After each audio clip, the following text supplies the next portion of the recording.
Made it. You're like a coordinator. Skin your teeth. Well, I think there was very well,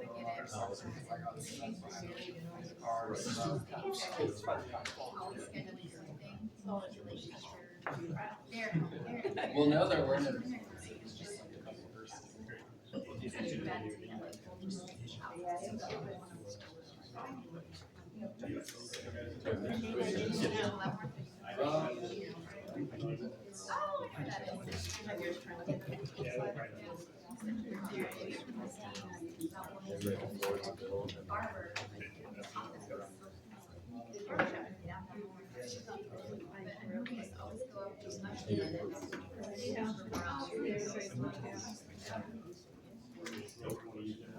Oh, that's good.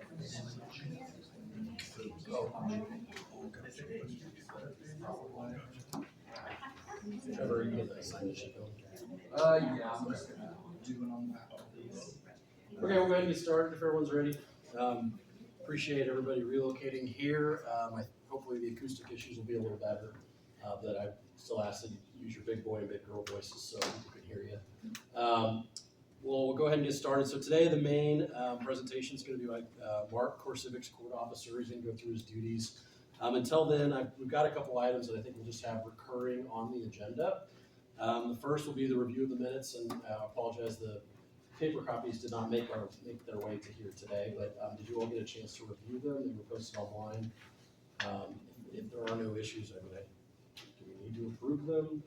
I guess probably would need to motion in a second to approve them if everybody's okay with that. I'll make a motion to approve. All in favor? All right, good. Opposed? All right. First time I've had to do that in years. All right. Operations update from CoreCivic. Yeah, so nothing's really changed with ACA. We're still collecting our first order, so still on track for August 2027 summer panel hearing for accreditation review. We've not had any city inspections since the last meeting. We did have one city commissioner request a tour and was given the tour on the same day of request. No detainees under the age of 18 have been housed at the facility. We are in compliance with the staffing ratio. We're at 0.74 today, and our current facility count is 213. We have 169 males and 44 females. No issues with the grinder, and progress on the tree line buffer. We had a survey conducted of the property, completed, and then we have a landscape architect scheduled to be on site this week. And we're planning on having the plan submitted to the Planning and Zoning Committee by the end of this week. That's all the updates that I have. So just a reminder on that staffing ratio, they're required over a month or a minimum monthly period to have a 0.29 full-time employees to one detainee. As she just stated, they're at 0.74, so still doing well there in terms of staffing. And then, my pouring into the special use permit compliance update, the one item that we have that's still outstanding on that special use permit is that tree line buffer. And as Misty mentioned, our planning director was in contact with your landscape architect or somebody like that. And I think there's a plan that will be presented to the city for approval by the end of this week. They ran into some stormwater issues, I guess, has been the hold up there. So, but they are in communication with the city on that. Outside of that, to the city's knowledge, they are in compliance with the special use permit. We are reaching that 90-day mark on the tree line buffer. Maybe unlikely at this point that the trees actually get planted within that 90-day period, but we do expect to have a plan in place prior to the end of that 90-day period. And so, as of now, city staff is happy with the progress. So, do we have any? Have there been any issues out? Facility calls? We had one call for service on the 24th. There was a protest of about 20 people in the afternoon, which was I think this Saturday. The issue wasn't with the protest. A driver-by called to complain about the vulgar language on the signs of the protesters, and so the person called in. We had an officer scheduled to call and talk to him. We wouldn't have been able to do anything about that. There were no threats or anything associated with the protesters, just the signs were a little uncomfortable. We left a voicemail with the person, and he never did reach back out. That's the only call we've had since the last meeting. Next item before we get to our main presentation, a couple of you have reached out to me about having information at each meeting that CoreCivic could provide ahead in advance, basically. So I thought we should have that conversation here among the table. If you guys have, I know a couple of you have already done this, but if you have items that you would like to be a part of the packet each week that would provide data that CoreCivic can provide, then I think we can arrange that by just emailing me with those requests.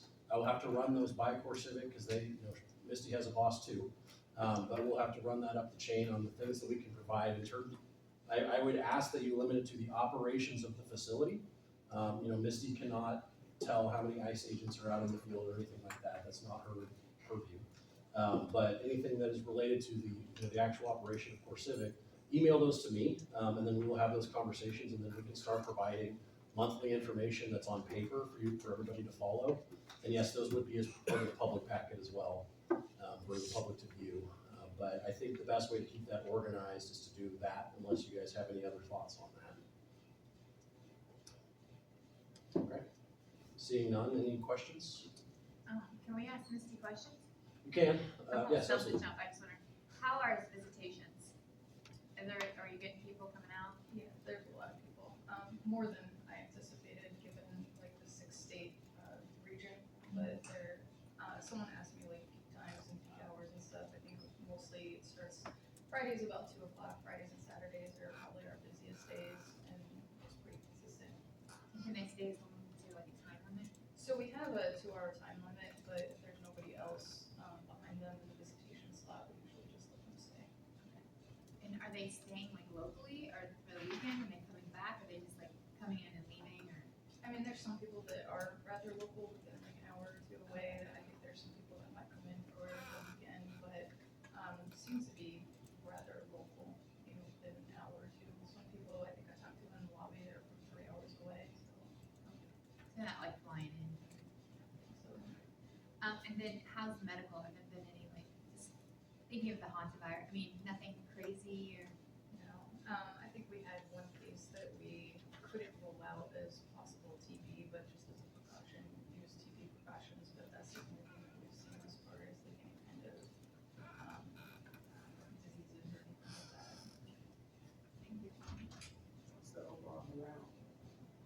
It's good. I mean, of course usually I would say that, but I mean, I think staff morale is something that we, preach about every time we have a new hire class, every graduation, talk about the culture of the facility. It's, probably my number one priority is that we have a good culture. And then I think we've had some feedback we had a mom that visited, the last protest that we had, saying something about, I don't know why they're doing this, it just adds more pressure to us and having to come in here, and my son said that we trained really well. And we've had a couple of, one of the detainees that we released last week told our commissary clerk that she met a lot of nice people, and she said, hope we don't see you back, but had a lot of met a lot of nice people, and she, wished everybody the best. So I think as far as, the community's concerned, I think the staff and the detainees are communicating well, and no tension or anything like that. Misty, I say a couple questions in advance. Mhm. So I had a citizen email me 2 questions. One was the cost of items at the commissary that you mentioned. Can you share maybe what the costs are of those items are? There was some concern of they're really high priced and maybe not available to those detainees. Yeah, I don't think that that's the situation, and I asked for a copy of the list because everything's electronic right now. They do it through their tablets, so I tried to grab that from my commissary supervisor before I came over, but I can send it to the city and she can send it, or they can send it out to the committee. Some prices are probably priced lower than what we would get in the store. Some things might be a little bit higher, but I think all in all it kind of shakes out. If we have an increase from our vendor, then we'll take a look at that and make sure that, the cost of peanut butter isn't like $2 more than what we would buy it in a store, because that doesn't do anything. It's not a for-profit service that we provide. Any of the proceeds that we make from that, it goes back to the detainees for like recreation equipment and any kind of, video games, recreational stuff for in the pods and the outside, so it just kind of supplements what we provide. So it's not baked in for us to be making money off of it by any means. The other question was about volunteer to work. Can you explain how that process works? Is it truly volunteer or is it more voluntary? No, it's absolutely volunteer. So when they come in through orientation, we ask anybody if they want a job assignment. If they sign up for one, then we have to ask what they're interested in working in. Some of the positions might be laundry, kitchen, porter for the hallways. So basically, if they want a job so that they can, buy stuff off of commissary or utilize it for phone time or something like that, we have to screen them and make sure that they're appropriate for that classification for that job. And then the unit team will make sure that they have the proper screening. If it needs to go to the classifications coordinator or the chief of security, if they're like working up front, I have to sign off on it to make sure from a security standpoint they can be up there. And then like some of the barbers and our food service workers have to be medically cleared to make sure that they don't have anything that they could potentially pass on. So we have to get medical clearances. Approximately how many volunteers are there? So I do not believe that we have our first one completely cleared yet, and we haven't had any volunteer training done. We had a little bit of a snafu in the background clearances, so we hurried up and tried to get those background clearances out, and I think several of you guys probably have two by now. But we initially did our first Advantage background check, and then the customer came back and said, no, we need to do an NCIC check. So we're getting those NCIC checks back now, and then AW Pfeiffer will be scheduling an on-site volunteer training. So we need to teach people about PREA and all of that stuff. So it's usually about a couple-hour training, and so we'll be scheduling those as soon as we get a handful of the NCICs back, and we'll just keep having those until we can get everybody trained in the facility. Are you having a lot of applications? We are. Good. I think of the last meeting, we had 12. I think the latest check, I think we had 18. So it's a pretty good number. Would you guys like a written recap of volunteers that we can provide you all of volunteer work that you have so far? What the jobs, volunteer jobs? Okay, we can get that from CoreCivic and then pass it around to you all. That'd be great. So you want volunteers cleared for? Not names, just in terms of the work that's being done, how many you have, things like that. I had just one comment that I went on the tour after the last meeting. I just, as some positive feedback is, number one, I was fascinated to know that the level of care that's taken to feed the people who are being detained to make sure that there's kosher food available, that there's food available for vegetarians, people, or vegan. I mean, it is, and then, and it smells good. Well, but I was very fascinated with the fact that level of concern was to address, religious type of concerns of people who might be being detained. And I saw a local label, so there was somebody there that was kosher. I mean, so I was impressed with that.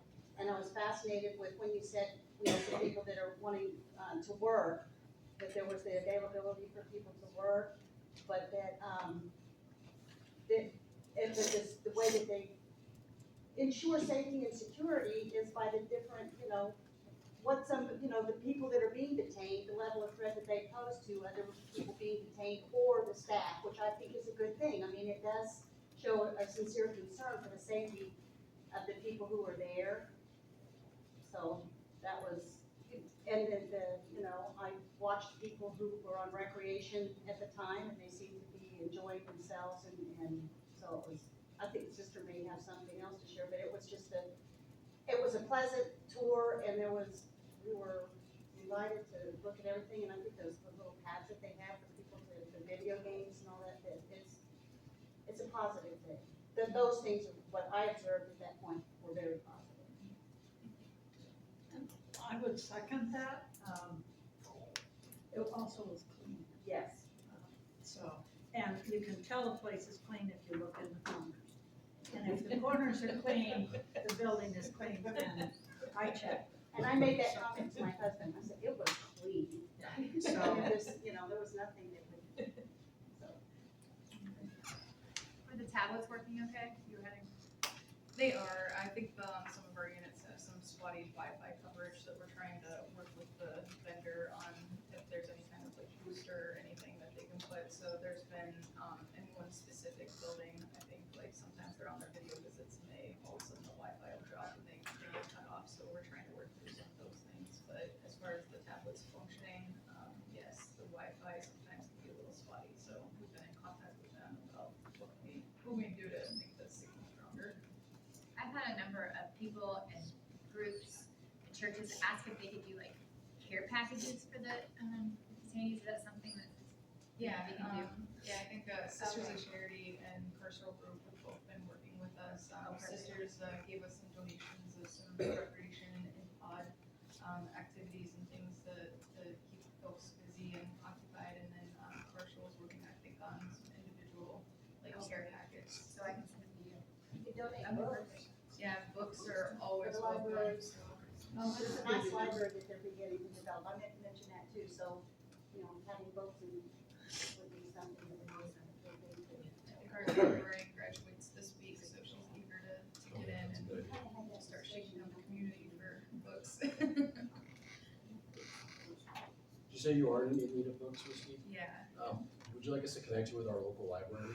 yeah, that's what our librarian's probably gonna start making Okay. some phone calls and, if we can set up like inter-library loan, Oh, they- and yeah, stuff they like that, and then if they just have stuff that they wanna take out of rotation, we're generally, willing to do that. We just, I think had a $10,000 book order that came in, but we got all the different languages, so we have English books, but now, I think they're like, okay, we have all these different languages, can we get more English books? And we're like, okay, we're working on it, but we have several thousand books, it's just, are they updated and what genres and everything, and figuring out what they're interested in, so we'll be doing some surveys to say, what are you looking for, so we can start buying those, but, yeah, any books from the community is always welcome.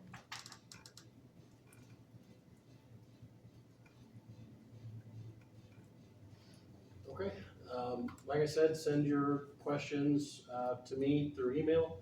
We will compile them and coordinate with CoreCivic on that. And then if there's nothing else, I think, Mark, introduce yourself and you've got the floor. My name is Mark Esman. I've worked corrections for give or take 12 years. Worked CoreCivic for 9 months now. Been the court service officer for the last 3 months since we opened up the building. So I am the go-between between the lawyers and the judges. So I make sure these guys get their lawyer business on time. I facilitate with the attorneys and make sure I got all the proper paperwork that they need to have a visit. I give them several options of timeframes that work for us and that they can choose from on what they want to pick. So then once they get them on, we have 9 booths. They're individual booths, they're private, can't hear anything, they're all noise reduction. We put them in there, they give them 30 minutes or an hour, whichever the lawyer requests. And they sit there and have their conversation with their lawyers and talk about whatever they need, write down whatever they need, all that good stuff. They can have visits 7 days a week, 8 a.m. to 8 p.m. The only time we run into problems if we have people requesting the same time frames in the same booths. We got to break it down by classification. So each classification has their own division, or own part of the building that they have their business in. So we got 2 booths on most of them, and then one of them we got 3 booths. But we run into that, then we just reschedule a different time that works for the attorney. I got to make sure that the attorneys give me their state ID, their bar cards, can't be expired. I've been having several attorneys send me expired bar cards. And then we have to have a G28, which is required by ICE, the G28 form, saying this is my attorney, I agreed to talk to them. If I don't have one of them on files, I can't let the detainee talk to the lawyer. They put one on file. 7 days a week, yeah. So if the attorney needs paperwork signed, notarized, we give them a fax number, they can fax it into us. I print it out, have them sign it. I give them a copy of what they signed, so they have a copy for their file. Take it back, I rescan it to my email and fax it back to the attorney. That happens all the time. They can do video visit, which is face-to-face over a computer screen. You can use Zoom, WebEx, Teams, are all platforms that we can use to provide a meeting. If you don't have access to one of those, we can also provide a phone call. We can give them the number you give us. If they need things notarized, we can get that taken care of. A lot of it is just scheduling, making sure it all fits, and make sure people get the time frame they would like to get it in. They're supposed to request 24-hour visitation prior to the date of requesting. It don't always happen. We try to accommodate as long as we have the availability. And then for the court, I get an email from the court services in Kansas City. They give it to me on Friday afternoons for the following week. So I got a list for the whole week, which detainee is going to court, which judge is seeing him, and what time he needs to be in the court. We have 5 individual booths that I can put them in so they can talk to the judge individually. Wednesdays and Thursdays, we do a mass court. So we do about 20 at a time, put them in a room, whatever judge has seen them for their first appearance. And we let the judge go through, give them their rights, appeal rights, all that stuff. And then they'll talk to them individually. They'll go through their courts and ask them questions and all that. And then they need to set another court date, they reschedule another court date, and we do the same thing all over again. That's pretty much what I do day to day. It's nonstop. Usually doing about 10 to 15 attorney visits a day. Judges, some days, Wednesdays, Thursdays, we're in court from 8 a.m. to 5 o'clock p.m. So we're constantly doing something, trying to make sure these detainees get what they need when they need to get there. And the translations, yeah. We do a translation. We have a little phone we can translate on. 90% of the time, the attorneys have the translator already online for them. And the judge, when we do the courtrooms, the judges have an attorney in the courtroom already. So everything's translated. Whatever language they need, they get it. If they don't have one online, they call and get one before they proceed with any of their court cases. So it's always done in their language. The judge asks them over repeatedly, do you understand what's going on? Either Mark or Misty, the immigration attorney that we have on the board isn't here today, but last month he asked a question about paperwork. So yeah. That there was some question of whether the detainees had their paperwork, and so maybe you can. So what that was going on was when they were being booked in, they were putting their detainees paperwork in their property file because they didn't know. Now they're not. Now they're getting to keep their property from their court records with them on them instead of putting in their property files. So after the last meeting, I went back and talked to our intake sergeant, and I said, you guys are giving them all their paperwork, and she said, well, the first bus that we had come in, we might have put some of their paperwork in their file. And so I went back and looked through all their requests, and we had one guy that said that he needed his paperwork. The intake sergeant went, got it, gave it to him. So I don't think it was a mass issue. I think it was just on our first ride-in, we had a little snafu, but no issues since then. Thank you. You said some have been released. Can you tell us how many have been? Is it common? We typically have more releases than we've had write-ins, so our population's dropped since our last meeting. So our releases probably averaging anywhere from 8 to 15 a day, I would think, with the write-outs, and then we have more write-ins, so it just really fluctuates on airlifts and the airlift schedule and all of that. And then we also have bond outs, and I would say our bond outs are probably about 5 a week. Just What does that mean? Like they pay money to you and they? not to us. Oh. The court, the judge will release them out on bond, so Oh, they go back to their wherever they came from, whatever city they came from. So we'll take them down to Kansas City to the ICE headquarters in there, and then they're gonna pick them up. Oh. Yeah, there was an issue about that before. It seemed like I read they weren't able to bond themselves out, and now they are, or has that changed, or is that always been this? That's not me, that would be ICE in the court system, so I don't know of any issues that we've had. I just know that we release people out on bonds. That's good. You also take detainees that are awaiting criminal charges, or those, I do both. so we have. So if I get an email from their lawyer and says, hey, this guy's got criminal date on this, or criminal court on this date, all I ask for them is a Zoom link meeting. And then I zoom into the courtroom where they're being seen at, and they get to have their meeting. So there are people waiting for. Yes, I've had one just the other day, I have to do both, so, yeah, there's immigration court and it's criminal court. I've been to both of them, so, Are all court appearances by Zoom? yes. So, well, it's not Zoom, it's WebEx, sorry. Well, So, yeah, WebEx is all the court appearances. You get right into the judge's chambers, they Zoom you or approve you to come in, and then you have your meeting. So you're busy All day. all day. Yeah. So the 51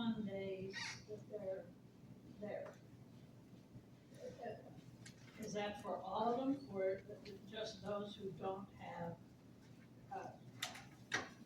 another criminal charge?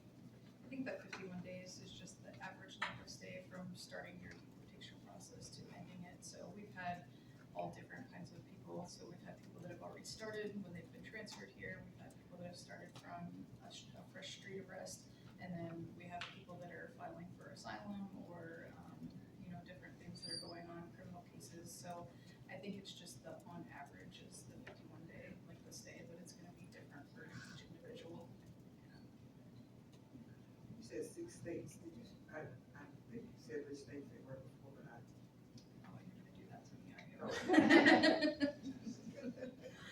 I'll have to get you, yeah, I'll send the list over for you guys. I don't know off the top of my head all 6 of them. Or is it 7?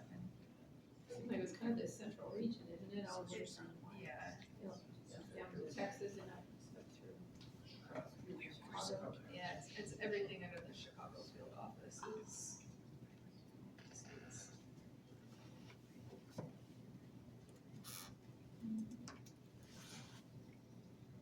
What are you gonna do when you get more? Are they gonna hire another one of you? We do got one other one Oh, right yeah. now, and then we're trying to hire 4 more other ones that will deal with the business office. Yeah, so as our population increases, we're diverting resources to the areas where we need them. So, we had Officer CDP that started 3 weeks ago, and then we put out letters of interest for, more court officers, more BAB officers. So, yeah, there's, I believe 5, court officers and, 9, BAB visitation officers. So, just as the population increases and the demand increases, we'll just start putting more resources in these areas.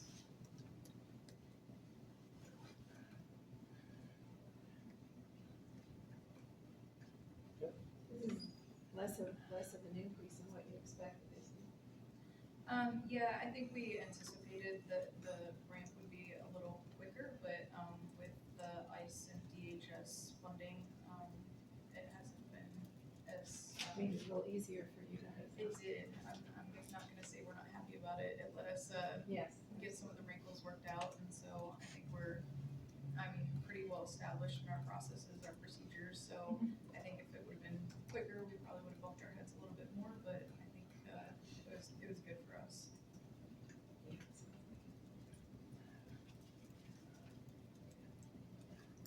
Okay, well, appreciate your info, Mark. If anybody has any more questions for him that you guys pick up after you walk out the door, as we all do, send them my way, we'll be sure and send them back, and I'm sure Mark will be happy to answer that. Yes, sir. That's all that I have for you all today. Again, send me your list of questions and we'll go through that. And we'll get the info that you all have requested from Misty here today and send that out to you all as well. Victoria, you have volunteered to hold a meeting or 2 at your church, Bethel AME. I haven't had a chance to go over and look at it yet to make sure it meets our requirements, but just so you all are aware, we may be here in the next couple months having meetings there. If we don't have it there, all of the meetings will be here moving forward. I assume everybody felt better about in here, or better for you all? I can hear better. Okay. Definitely here. So it's either gonna be here or at her church. We'll be sure to let you know which one of those locations. The default will be here. And then other than that, that's what we got today. Can I just add that I really appreciated Vicky and Sister's feedback after you've gone, so if you do go, I know we're trying to do that routinely, take notes, and I really appreciate, because I can't go every time, so thank you for that. Is there anyone that wants to go over today for the tour?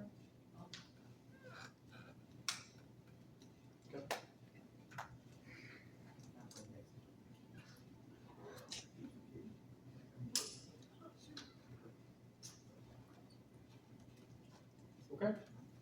Thanks, everybody. Thank you. Good job.